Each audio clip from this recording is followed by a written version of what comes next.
Alam mo ba yung masarap sa paglo-long ride?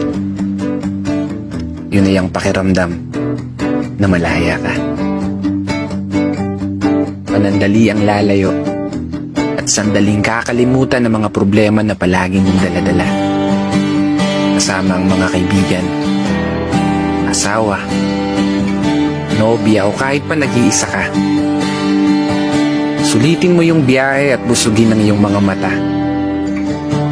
Pagmasdan ng magagandang tanawin at kusang ibulong sa hangin mga plano at pangarap na balang araw papalarin. Kaya wag mo munang isipin na naiwan mong bayarin.